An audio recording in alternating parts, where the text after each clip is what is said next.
Long before Eve ever tasted the fruit, before she got whispers beneath the tree of knowledge, there was another woman, Lilith. She was not made from Adam's rib. She was not shaped to be beneath him. She was created from the same earth, the same clay, equal, whole, and wild. When Adam opened his eyes for the first time and took his first breath, he found her sitting by the river that ran through Eden, her long black hair glistening like obsidian in the sunlight. Her skin glowed like warm bronze, her eyes sharp like the edge of a crescent moon. Her name was Lilith, and she was unlike anything Adam expected. In the beginning, they were curious about each other, walking through the endless garden, naming animals, swimming in pools of glowing water.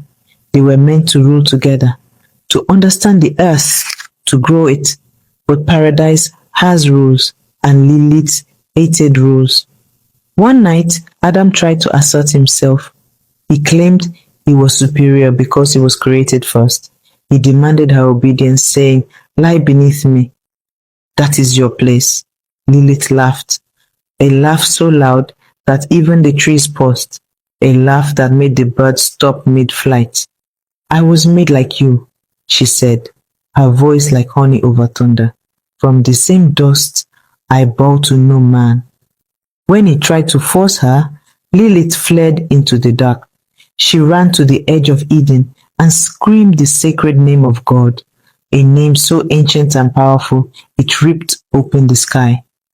She crossed the veil and disappeared from the garden. She ran to the shores of the Red Sea, a place not yet tainted by blood. There, the spirits of the wild welcomed her, beasts that had no names, winds that blew with whispers of ancient knowledge, and creatures that had never seen the light of Eden. There, she met beings of shadow and flame, fallen watchers cast from heaven. One in particular, a spirit named Samael, saw her, and together they forged a bond deeper than flesh. It was Lilith's first taste of power outside of the garden's chains. When Lilith refused to return, God sent 3 angels, Senoi, Sansenoi, and Semangelov, to retrieve her. They found her dancing with flame, wearing a crown of night and speaking in tongues no human could hear. She refused their command. She would not return to Adam. She would not apologize. And so they cursed her. They said, "You will lose 100 of your children each day." Lilith, unbothered, looked them in the eyes and replied, "Then I will birth nations." She became the mother of many. Some say demons, some say forgotten tribes. Others say she was a true mother of witches. But Lilith wasn't done with Eden. Number.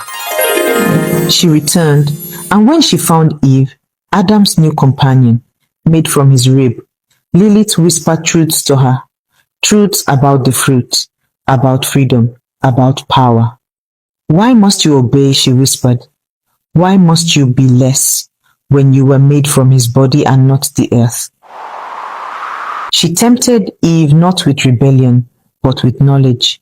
And the rest, the priest will tell you, was Eve's sin. But those who truly know it was Lilith's revenge. But Eve listened. Lilith's voice was calm, not commanding like the voice of God. It was warm, knowing, and familiar. Lilith's presence shifted the entire garden. Her skin shimmered like dusk. Her eyes were as old as the stars. Eve gasped, "Who are you?" She smiled, revealing teeth sharpened not by hunger, but by wisdom. "You are not made to kneel. I am your reflection before the mirror was shattered. I am the first to question. I am the one they erased. I am Lilith." She brought out an apple and held it out. "This," Lilith said, "is not the fruit of sin. It is the fruit of sight.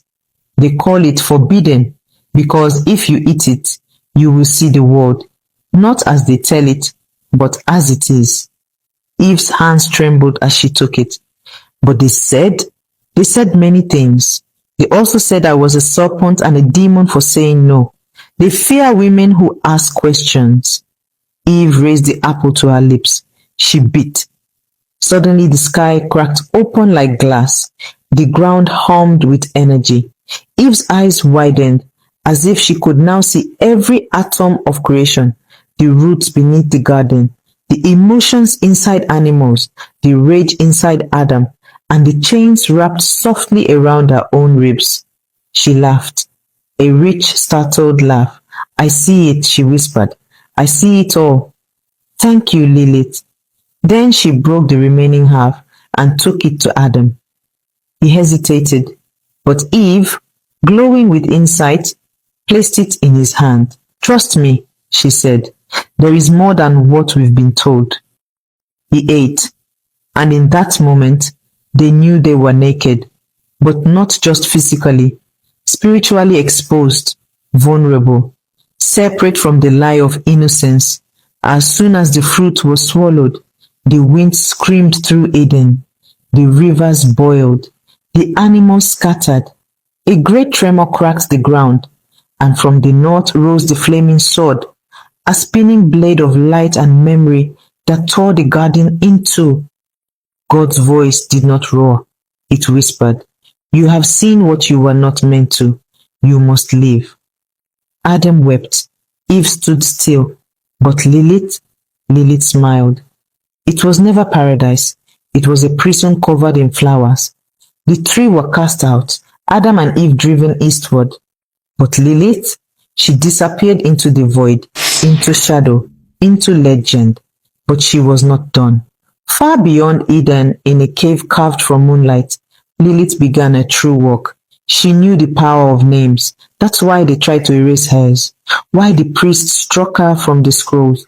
Why they called her a serpent, demon, monster, seductress. Names are spells, she said. So I shall reclaim mine. Lilith began to send dreams into the minds of daughters across time. Girls, women, healers, slaves, queens. Those who heard her whisper would wake and write her name in secret on stones, paper, walls, and skin. Her name began to echo again, in silence, in rebellion, in blood. She declared war, not with swords, but with memory. When 1,000 firstborn daughters speak my name, I will return, she vowed. Not as mate, but as mother of all who dare to ask why.